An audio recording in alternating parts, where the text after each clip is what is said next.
Okay. Ayan na. Okay. So, we're back. Okay. So, we can resume our webinar. Okay. So, ayan po. Dito na ba kayo lahat? Hello? Dito na ba kayo? Okay.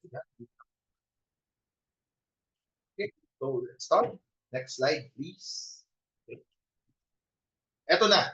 So, we will now talk about the compliance of submitting NDAs. Marami po sa atin dito umattend because they have to attend because they are not yet compliant with CIC. So you have to comply with us because it's mandated by law. That's the one and the most important thing. Kung hindi naman to mandated by law, malamang hindi naman kayo a-attend dito. But sorry, unfortunately, it's mandated by law, so you have to submit. Okay? And to avoid corrective actions, no? But on the more altruistic part, no, it's to help, no, help borrowers establish their credit worthiness. It's not just for banks to assess borrowers, but also for the borrowers to establish their credit worthiness. And they cannot establish their credit worthiness if you will not submit credit data. Okay? Okay? So, yun nga po, kahit na maliit na amount yan or malaking amount yan, kailangan pong isubmit kasi we cannot have a comprehensive and accurate data without that one, no? Without that small amount. So, wala pong maliit, wala pong malaki dito. Pantay-pantay po tayo dito. Okay? So, next slide po. So, if you want to comply, no, and you have no choice, if you will comply, if you shall comply, you have to master or you have to read CIC Circular Number 2023-04. This is the Bible or the guidelines for compliance, basically, of submitting NDAs. So, okay, kailangan pong mag-submit. Okay? Noong 2023 pa po binigay itong rules nito. It's 2026. 3 years old na po ang ating guidelines. So, kailangan naman po natin mag-comply. Next slide, please. Okay.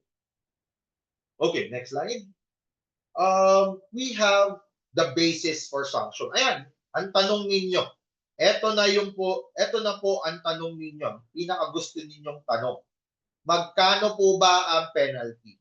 May penalty po ba? The answer is yes, may penalty at ayan po ang penalty. Okay? Ayan po ang penalty. Bakit kailangan may penalty? Kasi kung walang penalty, wala ring kwenta, no, ang pagsasalita ko dito. Kasi alam ko po na hindi na kayo magko-comply. Wala nang magko-comply kung wala namang consequence or effect. Diba? Diba? Wala naman. So, kailangan po meron. Lahat naman po ng batas, diba? Meron. So, 30,000 pesos per day per violation po ang ating amount of penalty. Pwede, maximum. Maximum. Pero hindi naman po ini-impose yan agad-agad. Hindi naman po yan ini-impose agad-agad. At staggered naman po yan. Increasing naman po. By levels yan. Hindi po first offense mo pa lang 30,000 pesos a day siya. Hindi. No? So, kailangan talaga mag-comply po tayo. Ayoko po kasi, ayan pa, dami kong ayaw. No? Ayoko po kasi na parang ang tanong is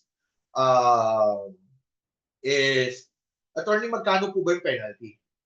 May penalty po ba? Puro ganun yung tanong. No? Parang mali yung tanong natin. Di ba dapat ang tanong natin is, how can we prevent or avoid penalties? Kasi parang pag tinanong mo, magkano ang penalty? Parang pag sinabi namin na piso lang naman per year ang penalty. Hindi wala nang nag-comply. Piso lang eh. Diba? Or 100 pesos or 1,000 pesos per year lang ang bayad. Diba? Wala na magko-comply kasi 1,000 pesos lang. Diba? So, it defeats the purpose of penalties. Diba? Kaya nga may penalty, kaya nga mataas ang penalty, nakakatakot ang penalty para nga to deter any disobedience. Diba? Diba? So, kailangan po. No? So, wag po kayo magtataka kung masyadong malaki yan. Kailangan po talagang lakihan yan para po ma-deter ang yung mga non-compliance o yung mga erring entities natin. So kapag mababa, wala na. Lahat na tayo hindi. Okay? So wag po kayong matakot. No?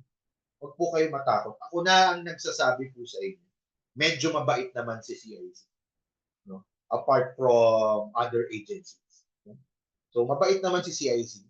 We evaluate every concern or extension, no? Para malaman namin kung dapat ba din talaga ang i-extend. Hindi naman po kami nag-extend ng walang kwenta. Diba?